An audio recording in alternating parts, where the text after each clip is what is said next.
आपण होमच्या पेजला दिलेले आहे ते सेटिंग, पण होमच्या पेजला ते डिस्टर्ब झालं. का डिस्टर्ब झालं? कारण आपण विड्थ जी आहे त्याची, स्टाईल डॉट सीएसएस ला जाते मी. जो नॅव आहे त्या नॅवला आपण विड्थ दिलेली आहे बघा.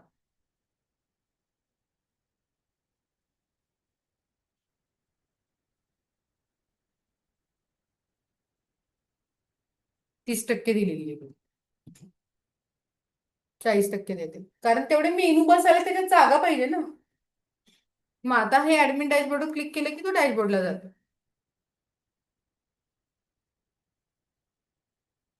आणि आता हे आपण, हा आता एक अजून एक दाखवायचं मला, की समजा आपण विंडो छोटी केली तर ते ऍडजस्ट झाले पाहिजे एका खाली एक. म्हणजे आपली साईट रिस्पॉन्सिव्ह नाही झालेली. मग जर तुम्हाला साईट रिस्पॉन्सिव्ह करायची असेल तर मग आपल्याला सीएसएस चा कोड अजून करावा लागतो. @मीडिया क्वेरी द्यावे लागतात.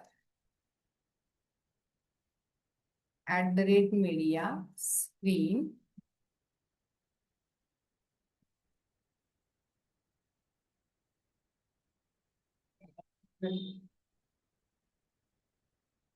मॅक्स विड्थ काहीतरी द्यावी लागते. मॅक्स विड्थ 800 px झाली असेल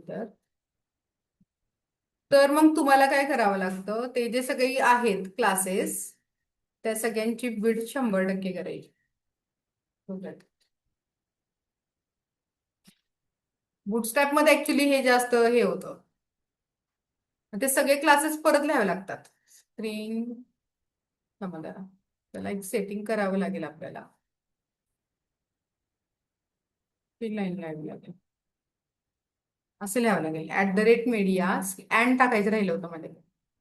ओनली स्क्रीन म्हणजे फक्त स्क्रीनसाठी अँड मॅक्स विड्थ 800 पिक्सल झाली.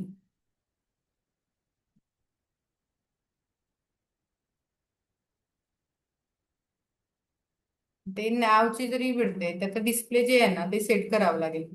हेडरला आपण डिस्प्ले फ्लेक्स केलंय ना. हेडर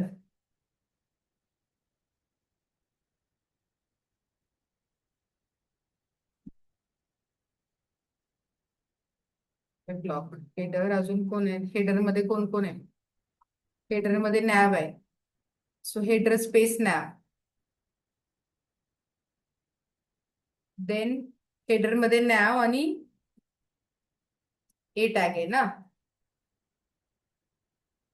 त्या सगळ्यांना असं करावं लागेल सेटिंग. हे बघा, म्हणजे काय केलं मी, मीडिया ओनली स्क्रीन ह्याला म्हणतात रिस्पॉन्सिव्ह करायचे. आपण साईट रिस्पॉन्सिव्ह करतोय. कसे करतात? @मीडिया ही की फ्रेम हे क्वेरी द्यावी लागते. ओनली स्क्रीन म्हणजे आम्ही फक्त स्क्रीन साईट साठी करतोय. अँड किती स्क्रीन साईट साठी? तर मॅक्स विड्थ, जर स्क्रीनची मॅक्सिमम विड्थ 800 पिक्सेल आली तर मग हे सगळं सेटिंग अप्लाय. म्हणजे आपण वरती क्लासेस वापरले असतात ना तेच वापरायचे असतात तिथं. हेच फक्त त्यांना नवीन स्टाईल द्यायची. त्यांना आता मी इथं काय स्टाईल दिली बघा, बघू मी काय स्टाईल केली. हेडर मध्ये नॅव आलाय, नॅव मध्ये ए आलाय. ह्या सगळ्यांना डिस्प्ले ब्लॉक कर. डिस्प्ले ब्लॉक केले की ते एका खाली एक यायला लागले. Display block. आता फुटरला नाही केलेलं बघा. फुटरला केलेलं नाहीये. मग मी फुटरला पण करते. फुटरला डिस्प्ले ब्लॉक. आणि अजून कोण आहे फुटरमध्ये? कार्ड आहे ना. Footer space card. बघा बघू मग आता ते सगळे कार्ड पण एका खाली आले. ते कार्ड पण खाली आले एका खाली एक. म्हणजे जर विंडोची साईज छोटी झाली तर ते असे होणार, आणि जर मोठी झाली तर ते असे होणार. म्हणजे ते ऑटोमॅटिक ऍडजस्ट होत आहे स्क्रीन साईज प्रमाणे. काय करते मी, हेडरला सेटिंग करते. डिस्प्ले ब्लॉक केल्याने एका खाली एकच येणार आहेत. आता हे तर मेनला जाते. हा आता जर तुम्ही मेन मध्ये जर बघितलं ना तर जो ग्रीड असतो ना, डिस्प्ले फ्लेक्स जे असतं ना ते ऑटोमॅटिक ऍडजस्टेबल असतं. हे बघा आलं का ते मधला, तो ऑटोमॅटिक ऍडजस्ट झालाय. सर स्क्रीन साईज मोठी केली तर आडवे येत आहेत. त्यामुळे हे जे आहे त्याला काही प्रॉब्लेम नाही. हा तर साइन अप फॉर्म बघितला पाहिजे. तो पण ऍडजस्ट होतोय. पण प्रॉब्लेम झाला काय की इथं ते मिक्स झाले खाली, पण तो ऍटलिस्ट स्क्रीन साईज प्रमाणे.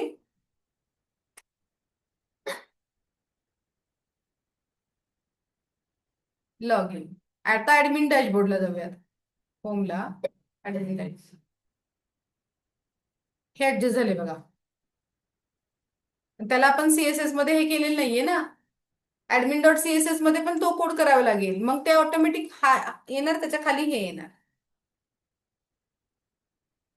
समजलं का? सो रिस्पॉन्सिव्ह पण करता येतात पेजेस, पण त्याला असा कोड करावा लागतो. मग तुम्हाला आता पण हे दोनच केले, पण सगळ्यांचंच करायचं असेल तर तुम्हाला सगळ्यांना परत इथं कोड करावं लागतं की छोट्या स्क्रीन साईजसाठी काय करायचं. हे सगळं मोठ्या स्क्रीन साईजसाठी झालं, ही 800च्या स्क्रीन साईजसाठी. मग 800 पेक्षा अजून म्हणजे समजा आता हे 800 झाले, मग 800 पेक्षा कमी झाले ना जेवढे, त्या सगळ्यांना ही सेटिंग अप्लाय. कळालं का? So that is all about the CSS.